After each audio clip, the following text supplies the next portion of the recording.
So number one, the very first income stream that I built, I'm gonna put built in quotes for this one, while I was, and this time period is when I'm in college, by the way. It was just getting a part-time job.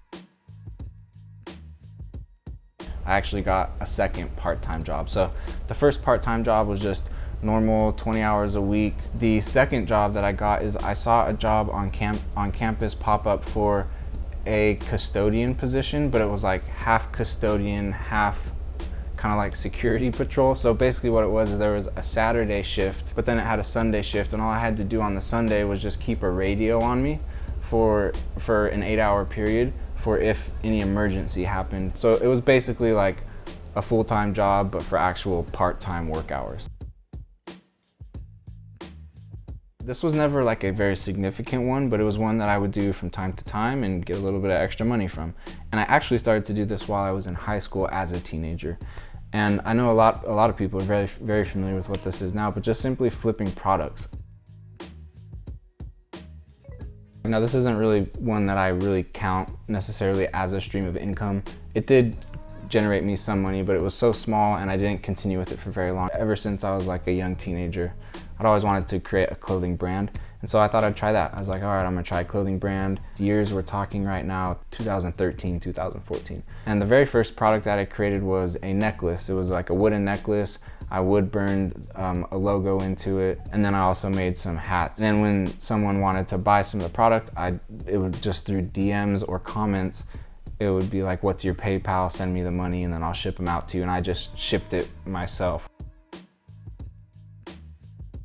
At this point, you know, I'd created a little bit of product. I learned some graphic design. I also created a little website for when I created that product. I'd done a little bit of Instagram stuff. So at this point, I was trying to find a way to do that type of stuff for other people and get paid for it. In other words, how to get clients and do like a service-based business. But I didn't even, like, legit at this time, I didn't even know what a client, like the word client, I didn't even know what that meant at this point. But I was like, I've got a little bit of skills here. I know how to build a website, take photos, put an image up, kind of can do some product stuff. So just through like word of mouth, I was able to land gigs for like create a website or create some illustrations.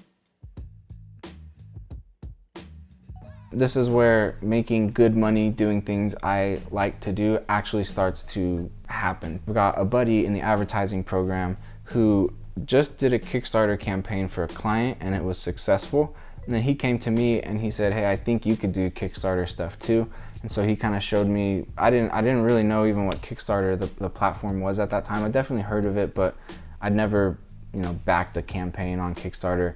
Wouldn't even know the lingo back a campaign on Kickstarter at this point. And so I jumped on Kickstarter, started doing some product research, and then created a product, launched it. I've got videos on that if you want to go check that out. But it was a titanium cup. That was the first product that I launched on Kickstarter, and it raised $50,000 in 30 days. I quickly followed that up with another successful product launch, and then at that point I'd seen an ad online for a guy who was talking about making money freelancing on Upwork.com. And so I went to Upwork.com and I checked it out and I was like, I wonder if now that I have like a little bit of a portfolio, I wonder if I go put that up on an Upwork profile, if I create myself an Upwork profile, say like Kickstarter, marketing type stuff. I wonder if there's people on there looking for work and I wonder if I could help them and get paid for it. That worked, it happened. I don't even think I sent out proposals. I think people just found me, sent me messages.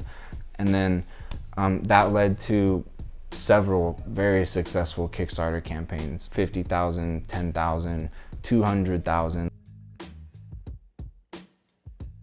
So with those skills, I'm getting not just client work for Kickstarter projects, there's other stuff popping up now. It's like, here's a random video project, here's a random advertising project, here's a lead gen project.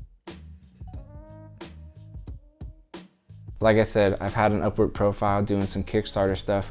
One of the guys that reached out to me about a Kickstarter product, which we launched and was successful, he was selling on Amazon and he started picking my brain about the Kickstarter stuff and had told me he was selling on Amazon and was like, dude, you should probably sell on Amazon. Like a lot of what you're doing will translate over and maybe even be easier and more passive for you.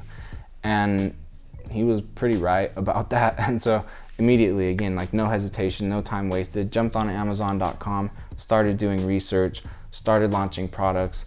My first year went extremely well, and I'm now into my third year selling on Amazon, still going well, still making money, still launching products.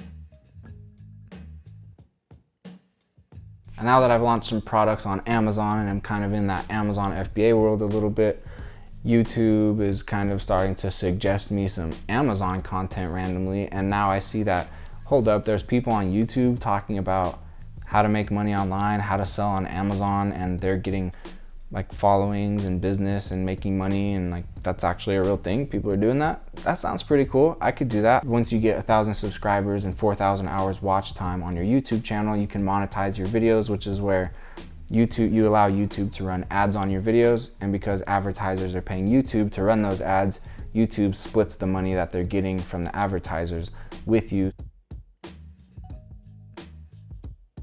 Now, I personally am very careful about affiliate marketing. I'm not trying to make as much as I can through affiliate marketing. The only thing I do affiliate marketing wise is when it's a tool or a product that I actually use, like, and it's essential for me to use, and I'm making a tutorial about it, then yeah, I'll leave a link there and make it an affiliate link so that if someone does go buy, then I get a little commission off of that. Especially that I've been putting myself out there more, especially on YouTube with YouTube videos, hourly consulting, people reaching out, wanting help with various things, because I touch on various topics, Facebook ads, Amazon, YouTube.